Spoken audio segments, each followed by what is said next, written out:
What's up, ladies and gentlemen of the internet? How are you guys doing?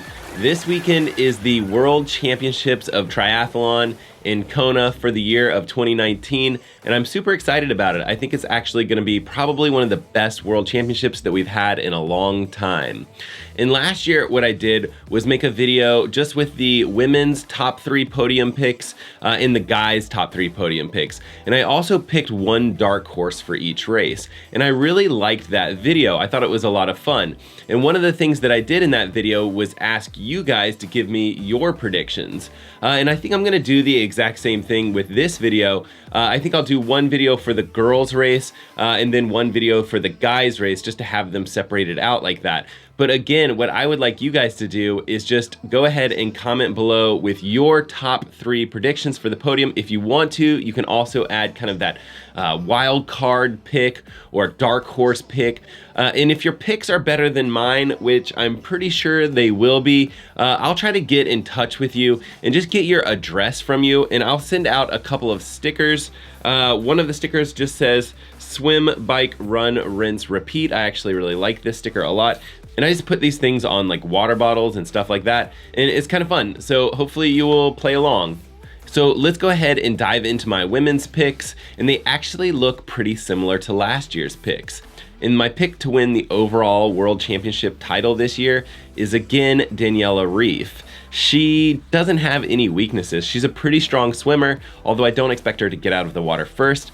She's really fantastic on the bike. I expect her to get on the bike, move into first, and keep moving forward. And she's actually very strong on the run. And I really don't see any chinks in her armor. As far as I can tell, she seems to be in really good shape. And I think all eyes are going to be on her on the starting line. And it's not like Daniela couldn't lose this race. There's tons of other talented athletes. But my gut feeling is that if she loses this race, it'll be something along the lines of like she was sick before the race, or some sort of like bike mechanical, probably some sort of significant bike mechanical issues, because she really is that much better of a cyclist than the rest of the field at Kona. And the person that I think will be closest to Daniela at the finish line is Lucy Charles. Lucy is a fantastic triathlete, and in particular, she's a fantastic swimmer. I don't know if she'll go for the swim record at Kona, but I have a feeling that she'll be kind of right there in that mix. And I definitely think that she'll be the first female out of the water.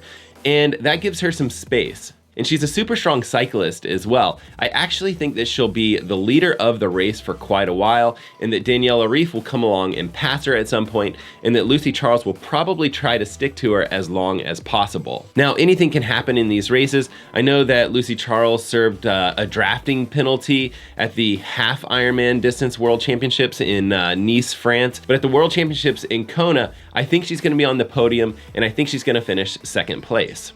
And I don't think that those two predictions are any sort of like wild, crazy idea. I think most of you guys are going to seriously consider those two athletes as well. But the third athlete on this list is where it really gets interesting. And third on my list, I'm going to go ahead and pick Sarah True. I know that she's had a really tough season so far, but I really do think that she's an amazing athlete, and I really think that she'll do well. And if you're not familiar with Sarah True, I'll leave a link below to her YouTube channel. But she recently moved up to the Ironman distance, and she came from the ITU background, and she actually did really well at the Kona World Championships last year, her first year in Kona. But this year she's been having some extreme difficulties with heat exhaustion. She was at the Ironman Germany race and actually had to drop out with only like a half a mile to go. And if you watch the video of her, she actually does look very delirious. And so I know she's working on this. She's done some crazy stuff like internal body temperature checks just to make sure that she's prepared correctly for this Kona race. And so I hope that she is, and I hope that she makes the podium this year in Kona. And on to my dark horse pick. I'm gonna pick Heather Jackson, another American athlete. I definitely have a soft spot for American athletes on my list here, but Heather Jackson is a fantastic cyclist, and I actually think that she's becoming quite a good runner as well. I know she's been doing more speed work this year, and I think it's gonna pay dividends in Kona. So those are my picks, those are my guesses. I'd really love to read your guesses, so go ahead, take a minute, drop below in the comments and leave me your picks, and I'll be sure to get those stickers out to you as quick as possible. And the next video is gonna be my guys' predictions, which I actually think is gonna be a little bit more difficult. Maybe I'll take a few more chances with that particular video. So be sure to subscribe if you guys wanna see that video. Also, notifications will allow you just to be notified of whenever I post that video. But thank you guys so much for taking the time to watch this video, and we will see you guys on the next one.